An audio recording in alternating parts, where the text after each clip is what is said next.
안녕하세요. 저는 얼마 전에 이혼한 40살의 여성입니다. 흔히들 40이면 불혹의 나이라고 하죠. 혹시 여러분은 불혹의 정확한 뜻을 아시나요? 불혹이란 세상의 일에 정신이 빼앗겨 갈팡질팡하거나 판단을 흐리는 일이 없게 된다는 의미라고 해요. 사실 저는 이런 불혹의 참뜻을 30대 후반이 돼서야 처음 알았는데 그 당시만 해도 과연 내가 세상에 갈팡질팡하지 않고 유혹이나 주변의 말에 흔들리지 않고 굳건해지는 날이 올 수 있을까 싶었어요. 왜냐면 저는 아주 어릴 때부터 남의 말에 아주 잘 흔들리고 거절하지 못했거든요.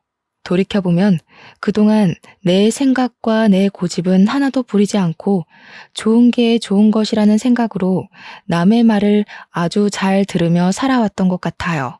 그런데 40, 불혹의 나이가 되고 이혼하게 되면서 전 남의 말에 휘둘리지 않고 내면적으로 좀 더 단단해지고 성장한 것 같아요. 그저 유순하게만 살아왔던 제가 왜 이렇게 변하게 되었는지 지금부터 저의 이혼 이야기를 해보려고 해요. 저의 남편은 치과의사였어요. 흔히 남편이 치과의사라고 하면 잘 살 것으로 생각하지만 저는 그러지 못했어요. 왜냐하면 남편이 치과에서 돈을 벌면 그 돈이 모두 다 시댁으로 들어갔거든요. 그래서 정작 저는 경제적으로 넉넉하지 못하게 살았어요. 왜 남편의 돈이 다 시댁으로 갈 수밖에 없었는지 설명해드리면 일단 시부모님은 대학교 앞에서 감자탕 가게를 운영하셨는데 장사가 거의 안 되었어요. 처음에는 어느 정도 매출이 나왔어요. 사실 돈이 없는 대학생들에게 감자탕은 든든한 밥 한 끼가 되기도 하고 근사한 술안주가 되기도 하잖아요. 그런데 근처의 시부모님 가게보다 더 저렴하고 양도 많고 맛도 좋은 감자탕 가게가 들어오고 나서부터 시부모님 가게에는 손님들이 줄기 시작했어요. 그렇지 않아도 힘들던 와중에 전례 없던 코로나라는 전염병이 돌면서 학교 수업이 전면 비대면 수업으로 전환되었고 이에 따라 수입도 전혀 없는 상황이었어요. 도련님은 사업을 준비하고 있지만 사실상 백수예요. 그리고 제가 이혼을 결심하게 된 이유이기도 하죠. 먼저 도련님에 관해 얘기하자면 도련님은 태어날 때 심장에 문제가 있어 큰 수술을 여러 번 했어요. 다행히 수술이 아주 잘 돼서 커서는 심장 수술을 하지는 않았지만 계속 크고 작은 병에 수시로 걸려서 학창 시절의 대부분은 병원에서 지냈어요. 시부모님은 귀한 아들이 태어날 때부터 아픈 것이 다 본인들의 탓인 것만 같아 도련님만 보면 가슴이 미어진다고 하시더라고요. 그래서 그런지 도련님이 원하는 것은 그게 무엇이든지 다 해주려고 하셨어요. 그런데 아들에게 뭐든 다 해주려면 돈이 있어야 하잖아요. 시부모님은 돈이 없으셨던 것이죠. 그럼에도 첫째 아들인 남편은 혼자 열심히 공부해서 전액 장학금도 받고 치대에 들어가 치과 의사가 되었어요. 시부모님은 치과 의사가 되어 돈을 많이 벌게 된 남편에게 도련님에 대한 금전적인 지원을 많은 요구를 하게 됐어요. 그래서 우리 남편은 도련님에게 수시로 용돈도 주고 생활비도 지원해주고 학비도 지원해주게 되었고요. 남편 역시 항상 아픈 본인의 동생 도련님이 매우 안타까웠거든요. 그렇게 온 가족이 도련님을 도와주고 아껴준 덕에 도련님은 누구나 들으면 다 아는 명문대 공대를 나름 우수한 성적으로 졸업하게 되었어요. 그런데 이렇게 명문대 공대를 졸업했으면 이제 회사에 다니며 자기 밥값을 해야 하는데 도련님은 그러지 못했어요. 어릴 때부터 워낙에 병원에서 오래 생활했기 때문에 사회성이 제로였거든요. 솔직히 학교는 성적만 잘 나오면 큰 문제가 되지 않으니 사회성이 제로여도 별 문제가 없었어요. 그런데 회사는 그게 아니잖아요. 회사는 나만 잘한다고 되는 것이 아니라 팀원들과 함께 일을 해야 하고 상사와도 잘 조율하며 지내야 하잖아요. 도련님이 일은 나름 잘하는 것 같았는데 사람과의 관계에서 너무 큰 스트레스를 받게 되었어요. 그 결과 3개월 만에 첫 회사를 때려치웠다고 해요. 몇 개월간 백수 생활을 하다가 두 번째 회사에 입사했으나 거기서도 사람들과의 관계에 스트레스를 크게 받아 1년을 채우지 못하고 또 관두게 되었어요. 그 뒤로도 몇 군데 회사를 다니고 관두고를 반복하다가 도련님은 자신이 직접 사장이 되면 사람과의 스트레스가 없을 것이라는 생각이 들어 사업을 하기로 마음을 먹게 돼요. 처음에는 부모님이 음식점을 하시니 자신도 음식과 관련된 사업을 하면 잘할 수 있을 것으로 생각해서 대학교 앞에 치킨집을 열었어요. 초반은 학생들이 많이 찾아줘서 나름대로 장사가 잘 되었다고 해요. 그런데 근처에 프랜차이즈 치킨집이 들어서면서 망했고요. 이후 너무 답답한 마음에 사주를 보러 갔는데 무속인이 물과 잘 맞는다고 물 관련 장사를 하면 잘 된다는 소리를 듣고 카페를 열었어요. 그런데 전국적으로 카페가 우후죽순으로 생겨나면서 특별한 특징이 없고 매우 평범했던 도련님의 카페에 손님이 줄기 시작하더니 또 망했어요. 이렇게 두 번의 사업을 시작하고 망하면서 드는 비용은 다 남편의 돈으로 해결했어요. 이렇게 남편은 도련님의 대학교 학비에서부터 두 번의 사업 창업과 실패에 대한 비용까지 다 부담하게 되어 정작 본인의 결혼에는 쓸 돈이 없게 되었어요. 그 덕에 우리는 본의 아니게 스몰 웨딩으로 진행되었어요. 그렇지만 저는 그래도 좋았어요. 남편을 너무 사랑했고 저도 경제적으로 여유롭지는 않아서 차라리 소규모로 진행하는 편이 더 마음이 편하고 좋았거든요. 이렇게 우리가 결혼한 후에는 도련님이 학원에 문제집이나 도서를 납품하는 사업을 또 했어요. 한동안은 꽤 잘 되는 것처럼 보였어요. 드디어 자리를 잡나 싶더니 코로나가 확산으로 인해 휴원되는 학원이 늘면서 납품이 어려워졌어요. 결국 또 빚만 엄청 지고 망하게 되었어요. 이때 진 빚 또한 저희 남편의 돈으로 해결했어요. 어찌되었든 남편 본인이 열심히 일해서 번 돈으로 도련님한테 주겠다는데 저는 할 말이 없었어요.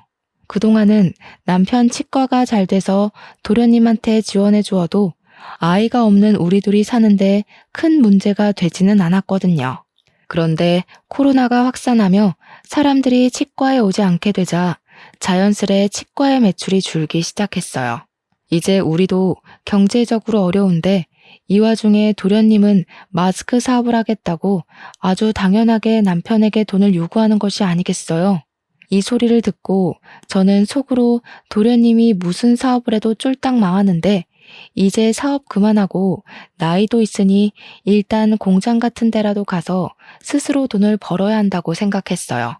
그런데 이 말을 차마 할 수가 없었어요. 왜냐하면 남편은 정말 똑똑했고 계산이 빠른 사람이었거든요. 이런 사람의 남편의 친구가 마스크 사업으로 이번에 대박이 났다며 이번에는 절대 망하지 않을 것이라며 마지막으로 도련님을 도와주자고 저를 설득하더라고요. 게다가 시댁 식구들도 도련님이 이번에 대박이 나서 돈을 많이 벌게 되면 우리에게 좋은 집과 차를 선물하겠다고 하더라고요. 원래 우유부단하고 남의 말에 잘 흔들리던 저는 시댁 식구들과 남편의 말에 설득당해서 도련님을 도와주기로 마음먹었어요. 그리고 도련님의 사업이 남편 친구처럼 대박나기를 기대했지만 결국에는 또 망하게 되었죠. 이러던 와중에 시어머니는 당뇨병이 오셨어요. 당뇨라는 것이 합병증이 무서워서 주기적으로 약도 먹고 시간마다 혈당을 체크해야 하잖아요. 그런데 병원에 가실 때마다 시어머니가 저를 부르시더라고요. 그리고선 꼭 지갑을 두고 왔다. 갑자기 화장실이 너무 급하다. 친구에게서 급한 전화가 왔다는 빤히 보이는 핑계를 대시며 제가 병원비를 내도록 하셨어요. 저는 이렇게 매번 우리 집이 시어머니의 병원비를 부담하는 것이 너무 싫었어요. 솔직히 남편 치과도 매우 힘들었거든요. 그래서 저도 아르바이트를 구하려 했으나 코로나로 인해 워낙 불경기라 있던 사람들도 다 잘리는 마당에 저같이 경력이 오래 단절된 아줌마를 채용해준다는 곳이 아무 데도 없었어요. 그래도 10년 가까이 살면서 시어머니가 저한테 싫은 소리 한 번 하시지 않았고, 사랑하는 남편의 어머니고 가족이라는 생각에 싫은 내색 한 번 하지 않고 살았어요. 한 번은 남편이 회식을 가서 늦게 온다고 해서 집에서 혼자 밥을 먹고 치우고 있는데 시어머니한테 전화가 왔어요. 지금 도련님이 너무 불안해하고 식은땀이 나고 심장이 빨리 뛰어서 죽을 것 같다는데 시아버지는 잠깐 일이 있어서 밖에 계셔서 시어머니 혼자 도련님 데리고 병원에 못 가겠으니 같이 가자고 하시더라고요. 저는 깜짝 놀라 바로 시댁으로 가 도련님과 시어머니를 모시고 응급실로 갔어요. 응급실에서는 검사하더니 공황장애라고 진단을 내렸어요. 그리고 꾸준히 약을 먹고 치료를 해야 한다며 다음날 오후로 외래 진료를 잡아주었어요. 그런데 병원비를 계산하려는데 시어머니도 도련님도 지갑을 가져오지 않은 것이에요. 둘 다 워낙 정신이 없던 상황이라 그런가 보다 싶어 일단 남편 카드로 60만 원의 병원비를 냈어요. 다음날 저는 도련님이 당연히 혼자 병원에 갈 수 있을 것으로 생각했는데 오전에 시어머니한테 전화가 오더라고요. 도련님이 병원에 가야 하니 같이 좀 가달라고요. 저는 조금 이해가 되지 않았지만 어제 공황 발작으로 인해 너무 놀라서 그런가 싶어서 같이 갔어요. 병원에서 진료를 다 받고 병원비를 계산해야 하는데 화장실에 가고 없더라고요. 그 앞에 그냥 있기도 좀 그래서 병원비와 약값을 모두 남편 카드로 계산했어요. 그 다음 진료일 때 이번에는 도련님이 같이 가자고 전화가 왔어요. 마침 병원 근처에 볼 일도 있고 해서 겸사겸사 갔어요. 진료를 마치고 수납하는데 도련님이 핸드폰만 만지고 가만히 서 있더라고요. 또 제가 계산하라는 수작 같아 보여서 도련님한테 대놓고 여기서 계산하시라고 말했어요. 그랬더니 못 들은 척하고 핸드폰을 보며 자판기 앞으로 가서 괜히 커피를 뽑고 있더라고요. 뒤에 사람들은 많이 기다리고 있고 수납하시던 직원분도 빨리 계산하셔야 한다고 상하셔서 결국엔 남편 카드로 또 병원비와 약값을 계산했네요. 그날 제가 남편 카드를 내면서 2번 다시는 도련님과 같이 병원에 오지 않으리라 다짐을 했어요. 그 다음 진료일. 그날은 저희 친정엄마의 제삿날이었어요. 사실 전 아버지가 어릴 때 돌아가셨고 친정엄마와 둘이서 살았는데 친정엄마마저 지병으로 5년 전에 돌아가셨어요. 남편은 바쁘다는 핑계로 매년 제사에 참석하지 못해서 저 혼자 이모 집으로 가서 이모와 함께 제사를 지내곤 했어요. 그날도 제삿날이라 이모 집에서 음식 장만하느라 바쁜데 도련님한테 전화가 오더라고요. 형수, 저 오늘 병원 가야 하는데 같이 가요. 이거 어쩌죠? 저 오늘 친정엄마 제사라 큰이모 댁에 와 있어요. 이모 댁이 우리 집 근처 아니에요? 병원 예약되어 있어서 시간 많이 걸리지도 않고 제사는 밤에 지내니까 일단 나랑 같이 병원에 가요. 병원에 갔다가 다시 가서 음식 장만하고 제사 지내면 되잖아. 형수가 같이 안 가면 나 누구랑 가요? 죄송하지만 그건 힘들 것 같네요. 지금 음식 장만을 거의 못해서요. 알겠어요. 그럼 그냥 병원비나 보내줘요. 아마 저번에 나온 병원비 그대로 보내면 될 거예요. 계좌번호 지금 카톡으로 보낼게요. 제가 왜 도련님한테 병원비를 보내야 하죠? 그리고 지금 제가 이모댁이라서 돈 이체하기 힘들 것 같네요. 죄송해요. 아니, 형수 폰뱅킹 하잖아. 핸드폰으로 금방 이체하는데 그거를 왜 못해요? 왜? 이해가 안 되네? 설마 지금 그깟 병원비 아까워서 그래요? 솔직히 그 돈 형수 돈 아니잖아. 우리 형이 일해서 번 돈이잖아. 어차피 형 돈으로 생활하면서 꼴의 유세는 무슨. 못 보내주면 말아요. 병원 안 가고 확 죽어버리면 되지. 도련님은 돈을 이체하지 못하겠다는 제 말에 불같이 화를 내며 자신의 할 말만 하고 끊었어요.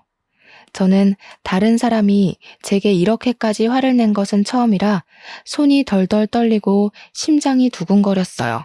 누군가와 통화를 한 뒤 겁에 질린 저의 모습을 본 이모는 깜짝 놀라 왜 그러냐고 하셨어요. 그래서 저는 시댁에서 그동안 있었던 모든 일을 하나도 빠짐없이 모조리 다 이야기했어요. 혜정아, 왜 그렇게 미련하게 살아? 아무리 어려운 시댁이라고 해도 네가 아닌 것 같다 싶으면 거절도 하고 화도 내고 하며 살아야지. 안 그러면 속병 나 이거 사. 그리고 시댁과 도련님이 아무리 어렵고 힘들게 산다 해도 너희 집이 병원비며 사업비까지 다 대주는 것은 정말 아니야. 너희 시부모님 가게 하신다며. 그리고 도련님은 이제 나이 37살인데 아직도 형한테 기대서 산다는 게 말이 되니? 7살도 아니고 37살이 병원비 몇 푼이 없어서 같이 가자 그러고 돈 보내달라고 하고 너네 도련님이란 사람은 바보라니? 아니, 너나 네 남편이 로또에 당첨돼서 평생 놀고 먹고 살 만큼 돈이 있으면 도련님이라는 그 바보 등신한테 돈을 매번 갖다 줘도 아무 문제가 없어.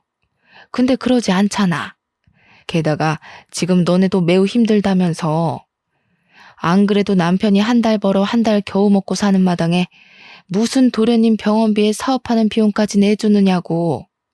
이모는 제가 결혼 후 살아온 이야기를 듣고 나선 열변을 토하시며 저와 남편의 행동을 매우 답답해하시며 화를 내셨어요.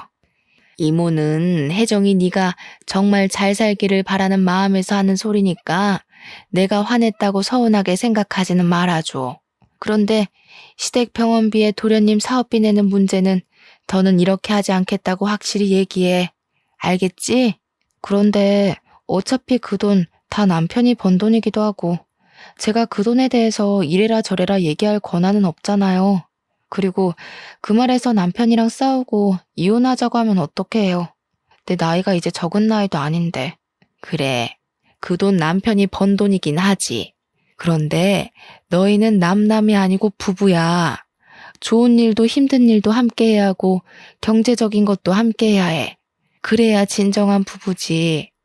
그리고 남편이 지금 밖에 나가서 돈을 벌기는 하지만 그렇다고 네가 집에서 마냥 놀기만 하니? 그건 아니잖아. 그렇죠. 저도 집안일 하는데 그건 헛수고로 알고 있고 남편은 가족에게 돈을 쓰는 걸 당연하게 생각하더라고요. 자기 가족 무시하냐고 화만 내고. 너도 남편이 밖에서 돈을 잘 벌어오도록 매일 아침밥 차려주고 청소와 빨래와 같은 집안일에 신경 쓰지 않고 바깥 일에만 집중할 수 있도록 너도 잘 내조를 하잖아. 그렇게 집안에서 너의 본분을 다하며 네 생각을 이야기했는데 남편이나 시댁에서 네 이야기를 들어주기는커녕 도리어 화를 낸다? 그러면 너도 이 사람들과의 인연은 여기까지인가 보다 생각하고 이혼해. 좀 당당하게 좀 살아 이거사. 네가 이렇게 시부모랑 남편한테 쩔쩔매고 사는 거 엄마가 하늘에서 보면 얼마나 속상하시겠니? 이모가 엄마 이야기를 하시는데 순간 눈물이 뚝뚝 떨어졌어요. 이모는 너무 착하고 여린 네가 잘 살아야 하는데 답답하게 사는 것 같아 속상한 마음에 말이 세게 나왔다고 미안하다고 하시더라고요. 그래도 이모의 말은 잊지 말고 명심하라고 신신당부를 하셨어요. 이모의 말씀을 들으며 그동안 내가 얼마나 미련하게 살아왔는지 느낄 수 있었고 이제는 이렇게 살지 말아야겠다고 다짐을 했어요. 이모 앞에서 어린아이처럼 울다가 겨우 진정이 되었는데 시어머니한테 전화가 왔어요. 너는 말이야. 지금 지호가 공황장애로 중내사내 하는데 병원을 같이 가주지는 못할 망정. 어떻게 돈을 안 보내주니? 그러다가 애 잘못되면 네가 책임질 거니? 어머니, 죄송하지만 지금 제가 친정엄마 제사 준비 중이라서요. 아직 음식 장만을 거의 못해서 바빠요. 제가 시어머니와 통화하는 것을 보더니 이모가 한숨을 푹 쉬시며 제 핸드폰을 가져가셨어요. 안녕하세요. 저 혜정이 이모 되는 사람입니다. 아, 네. 안녕하세요. 지금 며느리랑 통화해야 하니 좀 바꿔주시겠어요? 그런데 제가 아까부터 상황을 지켜보니 혜정이 도련님이 좀 아프신 것 같던데 혜정이가 도련님의 보호자도 아니고 엄마도 아닌데 왜 자꾸 혜정이한테 같이 병원에 가자 돈을 달라고 하시는지 모르겠네요. 사돈이 잘 모르시는 것 같아서 말씀드리는데 도련님이라는 사람은 사돈의 아들이지 제 조카 혜정이의 아들이 아니에요. 지금 말 다 하셨어요? 걔한테 무슨 소리를 어떻게 들었는지는 모르겠지만 가족끼리 병원에 같이 가기도 하고 힘들면 병원비도 좀 지원받고 그러고 사는 거 아니겠어요? 네, 가족인데 물론 서로서로 도와가며 잘 살아야죠. 그런데 문제는 지금 도련님이라는 분은 한 번도 혜정이나 혜정이 남편에게 도움이 된 적 없었잖아요. 대학 학비에서부터 사업으로 생긴 빚, 병원비까지 다 지원을 받으면서 남편에게 고마워한 적 한 번이라도 있으세요? 있으시냐고요? 아니, 이 여자가 왜 남의 가정에 이래라 저래라 훈수질이야? 남의 가정이라뇨? 저의 조카 가정입니다. 저도 훈수 둘 자격 충분히 있어요. 그리고 사돈, 제가 한마디만 더 하겠는데 도련님의 병원비는 본인이 직접 해결하던가 아니면 사돈이 해결하세요. 안 그래도 힘든 조카 집에 더는 손 벌리지 마시고요. 아시겠어요? 이모는 제가 그동안 하고 싶었던 모든 말을 저 대신 시원하게 해주시고 전화를 끊으셨어요. 저는 그동안 묵은 채증이 내려가는 것처럼 좋긴 했지만 한편으로는 앞으로 시어머니 얼굴을 어떻게 볼지 걱정이 되었어요. 그런데 이모는 시어머니와 통화 후 고개를 갸우뚱거리시더라고요. 그런데 내가 왜 너희 시어머니 목소리를 어디서 들어본 것 같지? 내 결혼식 때 보고 대화를 나눠서 알지 않을까요? 아니야. 나 너 결혼식 때 못 갔잖아. 그때 너희 이모부 해외 출장 중이라서 나 해외에 있어서 못 갔어. 그래서 축의금만 두둑이 보냈잖아. 그러네요. 그럼 이모와 저희 시어머니는 한 번도 뵌 적도 말한 적도 없었네요. 그럼 다른 누군가와 헷갈린 게 아니에요? 아니야. 분명히 어디선가 이 말투, 이 목소리 들었어. 아, 너 시어머니 이름이 혹시 이금자 맞니? 이모가 시어머니 이름을 어떻게 아세요?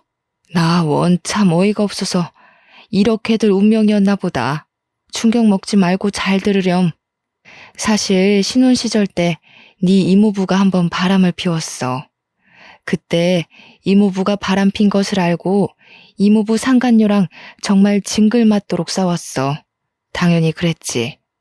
나는 네 이모부를 정말 사랑해서 결혼까지 했는데 그런 이모부가 다른 년이랑 바람이 났다고 하니 내 눈이 안 뒤집히겠니? 네? 이모부가 바람을 폈었다고요? 그래. 그래서 내가 아주 그 상간녀랑 머리털 붙잡고 대판 싸웠단다. 그때 확 이혼해버릴까도 했는데 그 당시 이혼녀라는 딱지가 큰 흠이 되던 시절이기도 했고 내가 이모부를 더 좋아해서 다시는 상간녀를 만나지 않겠다는 각서를 쓰고 계속 살게 됐지. 나중에 알고 보니까 그 상간녀는 찢어지게 가난한 집안 딸이었고 음식점을 하는 남편도 있었다더라. 그런데 음식점도 잘 안 되고 남편과도 사이가 그다지 좋지 않았었나 봐. 그래서 대기업에 다니는 네 이모부 꿰어서 팔자 좀 펴보려고 일부러 접근한 요새 말로 말하면 꽃뱀이었더라고. 근데 그때 그 상간녀가 바로 이 금자, 너희 시어머니야. 네? 그럼 이모부의 상간녀가 바로 저희 시어머니셨다고요? 그런데 그 상간녀의 남편이 있었다면서요. 그럼 시어머니가 시아버지랑 결혼하고 나서 이모부랑 불륜을 저지른 거예요? 그럼 시아버지도 이 상황을 아세요? 그때 너희 시아버지는 망해가는 음식점 살리겠다고 고군분투하느라 아마 몰랐을 거야. 아니, 자기 남편은 먹고 살겠다고 그리 용을 쓰는데 마누라라는 사람은 도와주지는 못할 망정 돈 많은 남자 꿰어서 재혼할 생각을 했다는 게 말이 되니? 게다가 말하는 것이며 행동이 어찌나 무식하던지. 아무튼 그때 정말 이금자라는 여자한테 아주 학을 뗐다. 어떻게 세상에 이런 일이 있을 수가 있어요? 이래서 정말 사람 일은 한치 앞도 모른다고들 하나 봐요. 혜정아, 내가 방금 든 생각인데 이 일은 너만 알고 있어. 그러다가 나중에 네가 이제는 정말 이혼을 해야겠다 싶을 때 그때 크게 터트려서 써먹으렴. 그동안 너를 이렇게 마음고생했는데 그냥 좋게 이혼하기에는 뭔가 조금 아쉽지 않겠니? 이모는 나중에 언젠가 크게 써먹을 일이 있을 것이라며 일단 이 충격적인 사실을 모른 척하라고 하셨어요.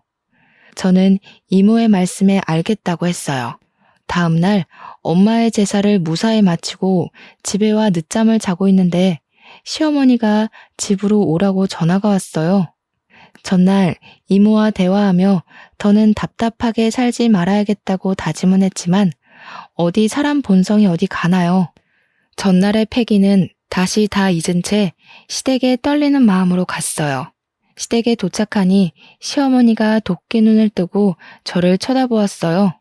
야, 너네 이모한테 무슨 얘기를 어떻게 했길래 우리 집을 욕먹게 만들어?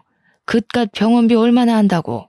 어머니 당뇨병 병원비에 도련님 공황장애 병원비까지 솔직히 한 달에 병원비만 50에서 60만 원이나 나와요.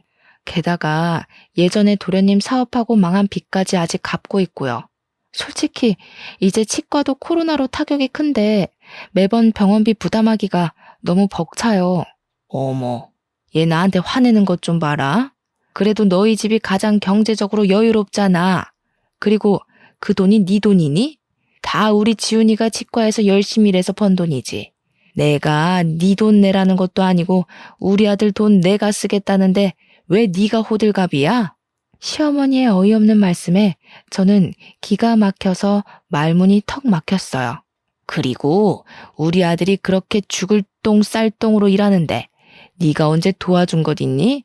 말이 나와서 말인데 다른 집 며느리들은 애도 키우고 애들 다 크면 알아서 기어나가서 일하고 돈 벌어서 시부모 호강시켜주고 하던데 너는 애가 무슨 강목처럼 딱딱하기만 하고 그런다고 집안일을 잘하는 것도 아니고 네가 애를 낳아서 떡두꺼비 같은 손주를 안겨준 것도 아니고 너는 며느리의 본분을 다 했는지 너 자신을 돌아봐. 알겠니? 어머니, 아무리 그래도 너무하신 것 아니에요? 어떻게 제게 그런 말씀을 하세요? 집에서 우리 아들이 주는 돈으로 놀고 먹으면서 그동안 남편 돈이 시댁으로 얼마나 흘러가는지 감시나 하고 살았어? 옛날 같으면 넌 애 못 낳아서 진작이 쫓겨났어. 사실 저희 부부는 정말 아이를 갖고 싶어서 시험관 시술을 3번이나 진행해서 겨우 임신에 성공했어요. 시어머니는 저의 임신 소식을 듣고 얼른 다니던 회사를 관두라고 하셨어요. 임산부가 회사에 다니면 안 좋다고요. 저는 계속 다니고 싶었지만 시어머니의 권유도 있었고 입덧이 너무 심해서 어쩔 수 없이 회사를 관두게 되었어요. 그렇게 회사를 관두고 집에 있는데 시어머니가 하루도 빠짐없이 우리 집에 오셔서는 사사건건 잔소리를 하셨어요. 임산부는 무조건 좋은 것만 봐야 하고 오직 영양식과 건강식으로만 먹어야 하며 TV와 핸드폰도 봐서는 안 된다며 제 일상생활의 모든 것을 제약하셨죠. 시어머니는 첫 손주이니 건강히 출산하고 싶은 욕심에 그러신 것이겠지만 저는 이 모든 것이 스트레스로만 다가왔고 결국엔 유산이 되고 말았어요. 그 뒤로 아이는 저희에게 찾아오지 않더라고요. 유산 후 저는 다시 일을 구해보려 했지만 시어머니는 아이를 가져야 한다며 제가 회사에 나가는 것에 결사반대하셨어요. 그런데 이제 와서 며느리의 도리를 운운하시며 애도 못 낳고 회사도 못 다니는 바보처럼 이야기하시니 제가 화가 많이 나더라고요. 그래서 저는 어제 이모한테 들은 시어머니의 과거를 알고 있다고 말하기로 했어요. 일종의 협박인 셈이었죠. 어머니, 그런데 혹시 김숙자 자자 성함 쓰시는 분 아세요? 김숙자? 나야 모르지. 근데 무슨 갑자기 뚱딴지 같은 소리야? 모르세요? 그럼 혹시 이 복자 태자 쓰시는 분은 아세요? 이복태? 이복태가 누군데? 뭐? 이복태?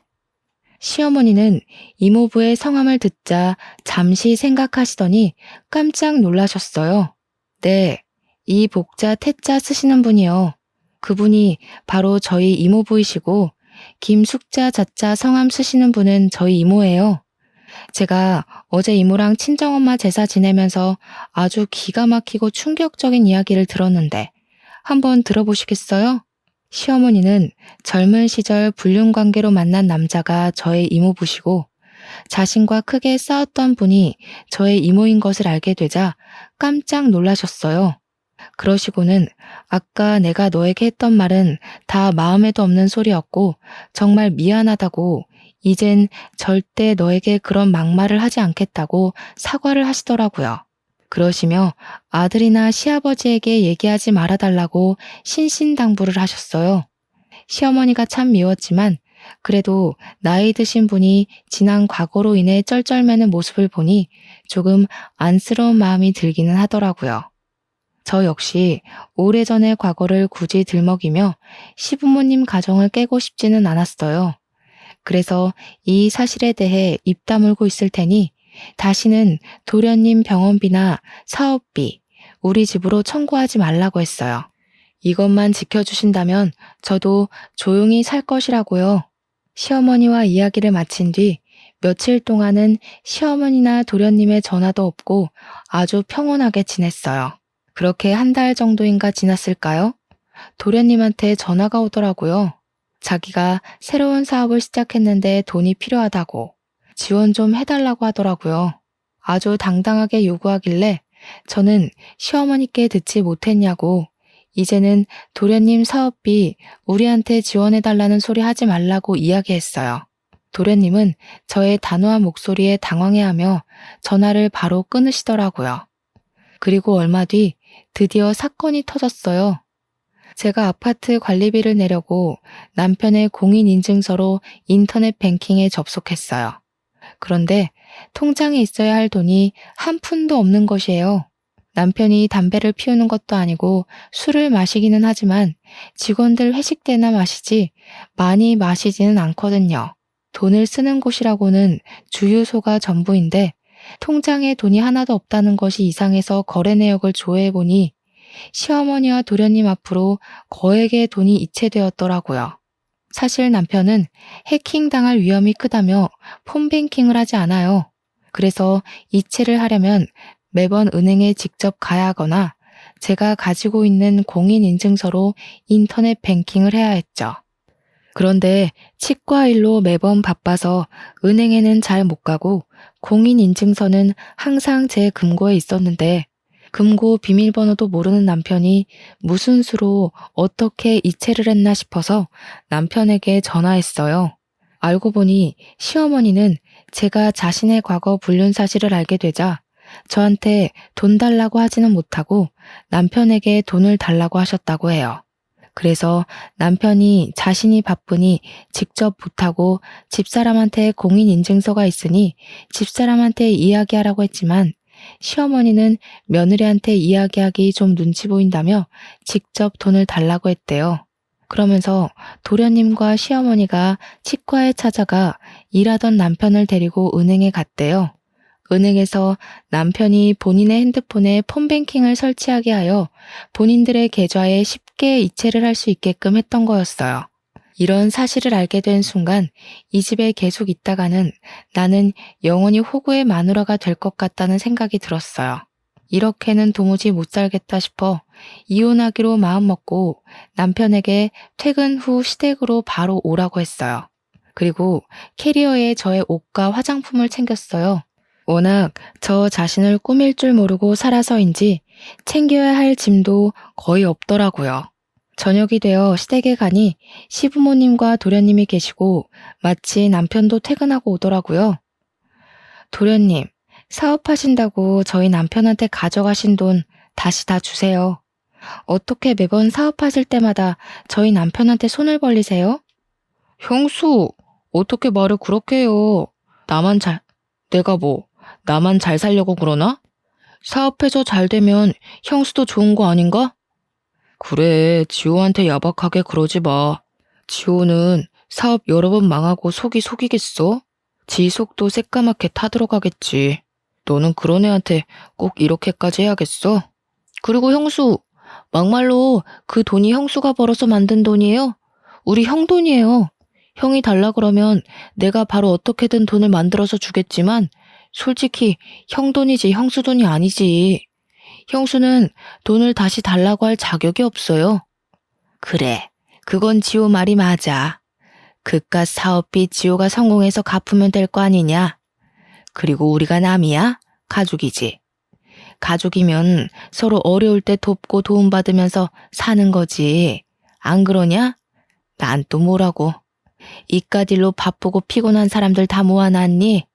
이 얘기는 그만하고 다 모인 김에 오랜만에 같이 저녁이나 먹자. 갑자기 배가 아프네. 나 화장실에 다녀올 테니 너는 밥상 좀 차려놔라. 도련님과 시어머니는 당연히 받아야 할 돈을 받았다는 식으로 뻔뻔하게 이야기하고 남편은 오히려 도련님을 안쓰러워하며 돈을 주는 것에 대해 문제되지 않는다는 식으로 말하며 저를 속 좁고 야박한 사람으로 만들더라고요. 저는 이제 더는 참을 수가 없었어요. 이모를 통해 알게 된 시어머니의 과거를 바로 터뜨리기로 마음먹었어요.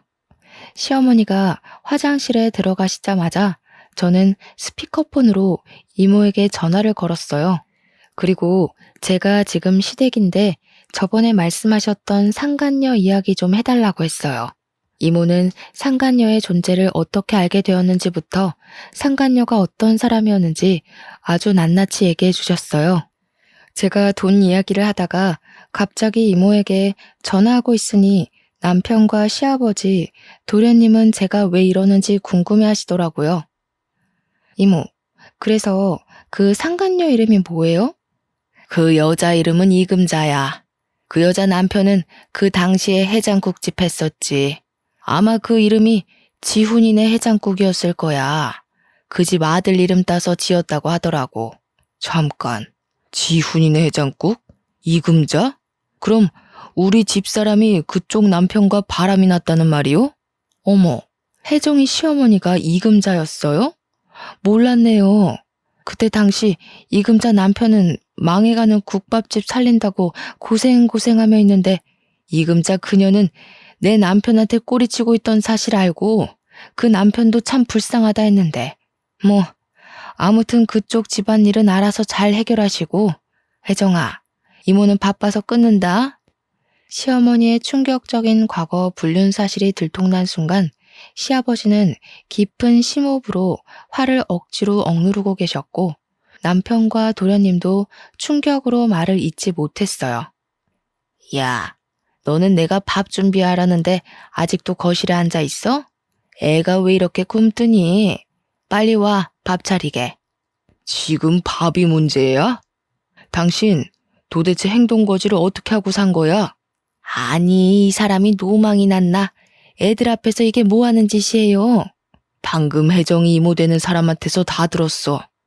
옛날에 지훈이네 해장국 하고 있을 때 당신이 이복태라는 사람이랑 바람 피웠다가 그 집 마누라한테 걸려서 개망신 당했다면서.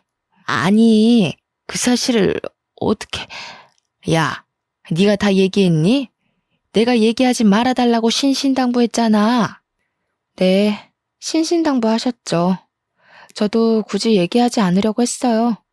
그런데 제가 그 전에 말씀드린 조건은 잊으셨나 봐요. 저희 남편에게 도련님 병원비나 사업비 청구하지 않는 조건으로 말하지 않는다고 했지 아예 말 안 하고 살 거라고는 하지 않았는데요. 당신이 잘못해놓고 왜 애를 잡아? 며느리 앞에서 내가 부끄러워서 살 수가 없다. 당신 내 집에서 나가. 당장 나가. 시아버지, 화가 많이 나시겠지만 잠시 진정하시고 제 얘기 들어주세요. 제가 오늘 이렇게 이 자리에 다 모이라고 한 이유를 아직 말씀 못 드렸거든요. 저는 이렇게 이모부와 불륜을 저지른 여자를 시어머니로 모실 수 있을 만큼 마음이 넓지 못해요. 그리고 도련님 사업비나 내주는 호구 남편의 마누라로 살 수 있을 만큼 경제적으로나 심적으로 여유롭지도 못하고요. 그래서 말인데 더는 이 집안에서 가족으로 살지 못하겠습니다. 저 이혼하겠습니다. 뭐? 이혼? 그런 이야기는 나랑 먼저 해야지. 갑자기 이혼하겠다고 하면 어떡해? 당신은 그동안 내가 시댁에 돈 나가는 것으로 뭐라고 하면 야박하다고 속 좁다고 뭐라고 하면서 내 편은 한 번도 안 들더라? 이젠 이런 대우 받으면서 못 살겠어. 나 지금 집 나가서 이모 집에 갈 거야. 내 짐은 이미 다 챙겼고 이혼 서류 작성해서 보낼 테니 법원에서 보자. 이혼 선언을 하고 나오는데 시아버지는 시어머니한테 소리를 고래고래 지르시고 시어머니는 잘못했다고 비시고 도련님과 남편은 말리시고 아주 가관이더라고요. 그렇게 저는 시댁의 마지막 인사를 하고 나왔네요. 그 뒤 저는 집을 구할 때까지 이모 집에서 생활하게 되었어요. 하루는 시어머니한테 전화가 오더라고요. 시어머니 본인의 과거는 잊고 다시 남편과 잘해보라고요. 이젠 정말 손 벌리지 않겠다고 예전에 생각 없이 했던 말들도 다 미안하다고요. 그러면서 지호가 어릴 적부터 몸이 워낙 약해서 내가 오냐오냐 하고 키워서 버릇도 없고 끈기도 없다며 지호 대신해서도 사과한다고 하시더라고요. 저는 그런 시어머니께 도련님이 그 나이 먹도록 혼자서 뭐하지 못하게 된 건 다 시어머니 탓이라고 하며 그동안 하고 싶었던 이야기들 다 질렀어요. 그리고 이미 전 이혼하기로 했고 저의 이 결정 번복하지 않겠다고 분명히 저의 뜻을 밝혔어요. 잠시 뒤에는 남편에게도 전화가 왔어요. 이제 다시는 도련님이나 어머니한테 돈을 주지 않겠다고 각서라도 쓰겠다고 하며 집으로 들어오라고 설득하더라고요. 예전 같았으면 남편의 설득에 홀라당 넘어갔겠지만 시댁에서 당한 지 10여 년이 되어가니 이제 남편의 그 어떤 말도 믿지 못하겠더라고요. 그래서 남편에게 원래 늘 그래왔듯 딱하고 안쓰러운 동생과 시어머니 평생 뒷바라지나 하면서 살라고, 그렇지만 나는 호구의 마누라로 살지는 못하겠으니 우린 이혼이라고 확실히 못 박아두었네요. 그리고 며칠 뒤 법원에서 이혼 도장을 찍고 저의 짧지는 않았던 결혼 생활을 마치게 되었어요. 사실 아빠가 일찍 돌아가셔서 혼자 힘들게 저를 키우는 엄마를 보면서 저는 절대 남편과 사별하거나 이혼하지 않고 남편과 함께 평생 행복하게 살아야겠다고 생각했어요. 그래서 남편과 시댁이 제게 부당한 것을 요구해도 저는 제 의견 하나 표현하지 못한 채 바보처럼 끌려다니며 살아왔던 것 같아요. 원래부터 제 성격이 그렇기도 했고요. 그런데 이렇게 답답한 성격이었던 제가 이혼이라는 과정을 겪고 부록의 나이가 되어보니 이젠 아닌 건 아니라고 말할 수 있게 되었고, 예전보다는 남들의 눈치 보는 것 없이 내면적으로 단단하게 변한 것 같아요. 사실 이혼하고 나서 한 회사에 들어가게 되었는데 이혼녀라는 딱지가 있고 경력이 단절된 나이 많은 제가 과연 잘할 수 있을까 걱정이 너무 많았어요. 제가 워낙 눈치도 빠르고 순간 집중력이 좋아 업무는 빨리 익히는 편이지만 사람들과의 관계는 정말 어려웠거든요. 결혼 전 회사 다닐 때는 사람들한테 이리 치이고 저리 치이며 스트레스를 정말 많이 받았던 것 같아요. 그런데 이제는 회사에서 사람들과 관계를 맺을 때 한결 마음에 여유가 있는 기분이에요.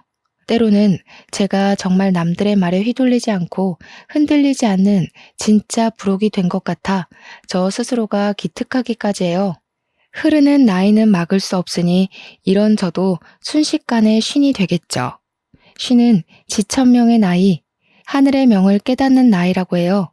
평생 흔들리고 넘어질 것 같은 제가 부록의 나이를 지나 단단해진 것처럼 저의 지천명의 나이에는 하늘의 뜻을 알고 지혜롭게 사는 제가 되도록 부단히 노력해야겠다는 생각이 드네요. 그래서 하늘 어딘가에서 저를 보고 있을 친정엄마를 먼 훗날 다시 배웠을 때 엄마에게 잘 살았다고 칭찬받는 딸이 되고 싶네요. 저의 이혼 이야기를 하고 나니 저보다 젊은 나이에 혼자가 되어서 힘들게 저를 키우셨을 엄마가 사무치게 그립네요. 엄마의 자랑스러운 딸이 되기 위해서 열심히 그리고 더 야무지게 이 세상을 살아내리라 다짐을 하며 저의 기나긴 이야기를 마칩니다. 들어주셔서 감사합니다.